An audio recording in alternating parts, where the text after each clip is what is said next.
Hello friends, আজকের বিষয় হচ্ছে স্ন্যাপসিড এডিটিং টিউটোরিয়াল। আজকে আপনাদেরকে দেখাবো কিভাবে এরকম পিকচার এডিট করবেন। তো এরকম পিকচার এডিট করার জন্য আমাদের প্রয়োজন হবে স্ন্যাপসিড অ্যাপটি এবং কয়েকটি পিএনজি পিকচার। তো আমি পিএনজি পিকচারগুলোর লিঙ্ক আপনাদেরকে ভিডিও ডিসক্রিপশনে দিয়ে দেবো, আপনারা সেখান থেকে ডাউনলোড করে নেবেন। তো চলুন দেরি না করে ভিডিওটি শুরু করা যাক। তো প্রথমে আমাদেরকে স্ন্যাপসিড অ্যাপটি ওপেন করতে হবে। স্ন্যাপসিড অ্যাপটি ওপেন করার পরে আমাদেরকে সাদা পিএনজি পিকচারটা সিলেক্ট করতে হবে। তো আমি সাদা পিএনজি পিকচারটা সিলেক্ট করলাম। এখান থেকে এবার আমাকে টুলসে ক্লিক করতে হবে। এখান থেকে ডাবল এক্সপোজার এখানে ক্লিক করতে হবে। এখান থেকে প্লাস আইকনে ক্লিক করতে হবে। এখান থেকে আমার এবার যে পিকচারটি এডিট করব তো পিকচারটা সিলেক্ট করতে হবে। অবশ্যই আমাদের পিকচারটি কালো গেঞ্জি করা হতে হবে, তাহলে এডিটটা অনেক সুন্দর হবে। তো আমি এখান থেকে এই পিকচারটা সিলেক্ট করলাম। তারপর এখান থেকে আমি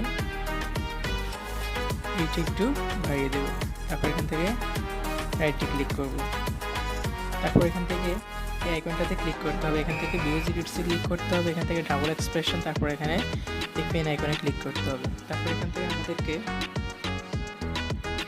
আমাদের ব্যাকগ্রাউন্ডটা মুছে ফেলতে হবে। তো আমি এখান থেকে ব্যাকগ্রাউন্ডটা মুছে দিতেছি।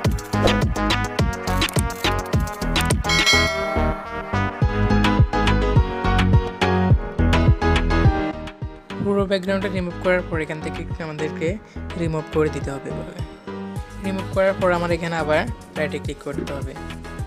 তারপর আমাদেরকে আবার টুলসে ক্লিক করতে হবে। এখান থেকে আবার ডাবল এক্সপোজারে ক্লিক করতে হবে। এখান থেকে প্লাস আইকনে এখান থেকে আমাদেরকে আবার পিএনজি একটি পিকচার সিলেক্ট করতে হবে। তারপর এখান থেকে আমাদেরকে এই পিকচারটা অ্যাড করে নিতে হবে। এখানে অ্যাডজাস্ট করে নিতে হবে। অ্যাডজাস্ট করার পর এখান থেকে আমাদেরকে এটা একটু বাড়িয়ে দিতে হবে। তারপর এখান থেকে অ্যাড দিতে হবে। তারপর এখান থেকে রাইটে ক্লিক করতে হবে। তারপর এখান থেকে আবার এখানে ক্লিক করতে হবে। এখান থেকে ভিউজ এডিটস এখান থেকে ডাবল এক্সপোজার পেন আইকনে ক্লিক করতে হবে। তারপর এখান থেকে আমাদেরকে আবার এগুলো একটু অ্যাডজাস্ট করে নিতে হবে, রিমুভ করে। অ্যাডজাস্ট করার পর এখানে আবার রাইটে ক্লিক করতে হবে। তারপর এখান থেকে আবার টুলসে ক্লিক করতে হবে। এখান থেকে ডাবল এক্সপোজারে ক্লিক করতে হবে। এখান থেকে প্লাস আইকনে ক্লিক করতে হবে। এখান থেকে আমাদেরকে আরেকটি পিএনজি পিকচার অ্যাড করতে হবে। এই পিএনজি পিকচারটা এখানে অ্যাড করে দিতে হবে। এটা অ্যাড করে দিতে হবে। তারপর এখান থেকে এটা একটু বাড়িয়ে দিতে হবে। তারপর রাইটে ক্লিক করতে হবে। এখান থেকে আবার এখান থেকে ভিউজ এডিটসে ডাবল এক্সপোজার পেন আইকনে ক্লিক করতে হবে। তারপর এখান থেকে আমাদেরকে সাদা এগুলো রিমুভ করে দিতে হবে। তো ফ্রেন্ডস, দেখুন আমাদের পিকচার এডিট সম্পূর্ণ হয়ে গেছে।